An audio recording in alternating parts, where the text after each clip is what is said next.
Ketika beberapa hari lalu rapat dengan sebuah perusahaan dari Switzerland via Zoom, kepala saya seperti dapat vitamin. Seperti tubuh kedapatan makanan lezat buat dikunyah dan ditelan. Bener deh, banyak makanan yang enak di lidah, namun begitu ditelan menjadi sumber penyakit. Ada sebaliknya, makanan biasa saja, bahkan gak enak di lidah, tetapi menyehatkan. Dan jarang makanan enak, lezat, murah, menyehatkan. Bagi saya, penggemar sushi, makanan itu masuk kategori enak, murah, menyehatkan. Jadi, mendapatkan informasi dari rapat panjang via Zoom dari perusahaan Swiss tersebut, maka saya seakan-akan mendapatkan makan sushi. Makanan favorit saya, salmon sushi dengan kecap sedikit dan banyak wasabi. Teleconference dari 3 lokasi, yaitu Swiss, Singapura, dan Indonesia. Saya dapatkan informasi ternyata perusahaan tersebut masuk Singapura baru dengan membangun banyak mini proses refining metal, pemurnian metal. Perusahaan asal Switzerland ini secara agresif membeli dore dan ingot dari penambang besar atau private major player di Indonesia,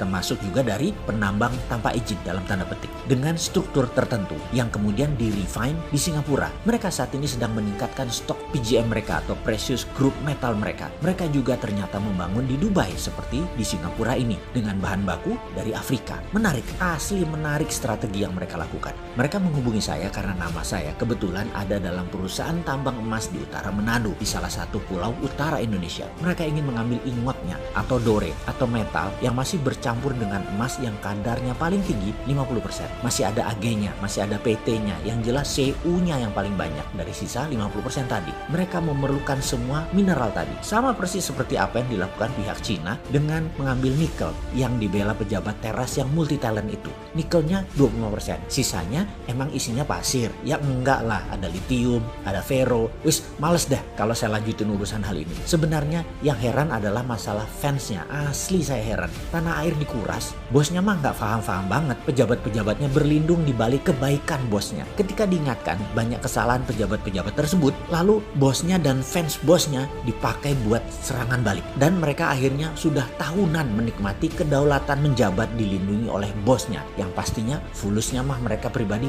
naiknya kencang. Bosnya mah biasa-biasa aja. Sementara itu bosnya yang jujur, baik, sederhana, tapi tidak paham bisnis oligarki, dia menjalankan tugas hariannya seperti biasa saja. Jadi apa yang dikuras? Yaitu yang sisanya yang 75% di luar nikel. Kembali ke perusahaan Swiss tadi. Sama seperti kayak Tiongkok. Ambil ingot, ambil dore, tetapi yang dibayar hanya gold kontennya. Yang didiskon lagi karena belum disertifikasi alasannya. Juga belum di-refine atau dimurnikan. Semuanya bisnis itu sudah jalan tahunan. Hanya baru setahun ini mereka punya refiningnya sendiri di Singapura. Seperti biasa, begitu saya dapat peluang bicara, saya banyak tanya kepada mereka. Mau apa dengan PGM dan metal-metal lainnya yang mereka beli ini? Apakah mau jadi juragan jual beli hard commodity? Mereka tertawa. Jah, dalam hati saya, gue diketawain. Yang singkatnya mereka menjawab, "Don't be so naive brother, you must know what is our intention." Mereka mengatakan saya jangan naif-naif, pasti mereka tahu niat mereka mengumpulkan mineral tadi. Kepala saya langsung teringat 200 tahun yang lalu ketika Swiss mengumpulkan banyak metal di dunia, di mana Swiss adalah satu-satunya negara yang memiliki Swiss Metal Bank, bank metal yang menyimpan benda-benda berharga. Semua ini menjadi dasar underlying terbitnya Swiss franc, mata uang Swiss.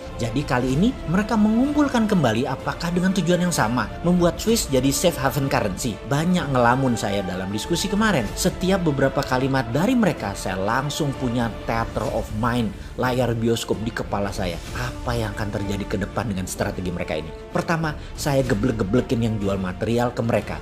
Jual tanah air dengan harga murah. Prinsip dagangnya begini, kalau mereka punya tambang, katakanlah tambang tembaga Freeport. Ingat ya, Freeport tambang tembaga bukan tambang emas. Iya, tambangnya ada emasnya, tapi yang dipajakin kan koper bukan gold. Gimana sih lu? Terus diambil 51% lagi perusahaan tambang tersebut. Ini di siapa lagi? Kalau mau ambil ya emasnya, yang dikirim ke Rio Tinto dan ke Jepang itu loh, yang di-refine di luar Indonesia, emasnya. Asli gue sebel kalau urusan beginian. Kapan balik modalnya beli Freeport?